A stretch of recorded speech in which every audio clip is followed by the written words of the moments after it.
Ahmedabad plane દુર્ઘટનાની સુરતના જયેશ ગોંડલિયાનું મૃત્યુ થયું છે। જયેશ ગોંડલિયાના મિત્રો સાથે ઝી24 કલાકે ખાસ વાતચીત કરી। મૃતક બિઝનેસ માટે અને બહેનને મળવા માટે લંડન જઈ રહ્યો હતો। જયેશ ગોંડલિયાના મોત બાદ પરિવારમાં આક્રંદ, પરિવારમાં શોકનો માહોલ છે, કેમ કે જુવાન જોધ છોકરો, જુવાન જોધ દીકરો આ પરિવારે ગુમાવ્યો છે। પ્લેન ક્રેશની આ ઘટનામાં ગોંડલિયા પરિવારનો આ કુળ દીપક બુઝાયો છે।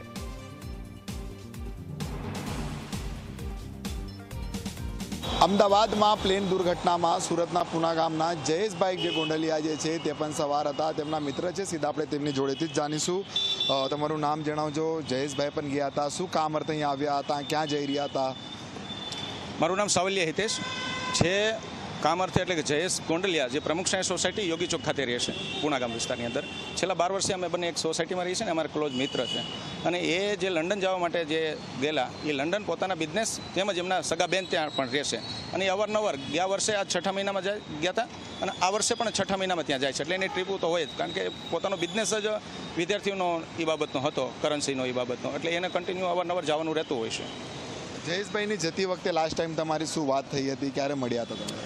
જયેશભાઈ જ્યારે જવાના હતા સવારે 6 વાગે, એ આગલી રાતે 9:30 થી 12:30 વાગ્યા સુધી અમે સાથે હતા। અને એક અમારું ગ્રુપ છે 10 જણાનું, જે રોજ સાંજે અમે સાથે બેઠા હોય, એટલે હસી મજાકથી વાત થતી। 12 વાગે અમે નીકળતા હતા, પણ જયેશ કે ભાઈ આપણે અડધી કલાક બેસીએ છીએ, કાલ તો મારે 6 વાગે સવારે યુકે જવાનું છે, જેથી કરીને અમે હસી મજાકમાં બેઠા ને એન્જોય કરતા વાતોથી।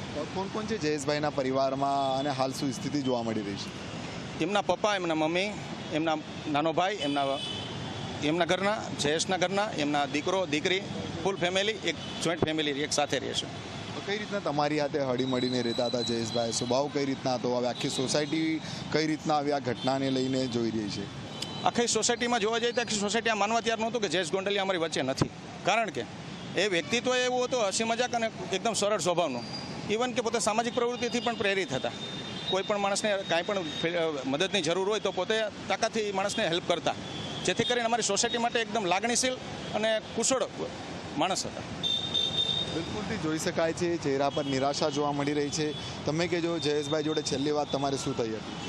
જયેશભાઈ, અમે સતત રાતે બેસતા અને સવારે જયેશભાઈ ગેટ ઉપર મને ભેગા હતા। એમની ઓફિસ મોટા વરાસામાં હતી, એટલે વિદ્યાર્થીને બહુ સલાહ સૂચન આપતા અને કોઈ પણ જરૂર હોય વડીલો માટે કે વિદ્યાર્થી માટે કે કોઈ પણ નાના માણસ માટે, એ જયેશભાઈ અમને કહેતા કે કાંઈ પણ જરૂર હોય તો મને જાણ કરીએ, હું સલાહ દે।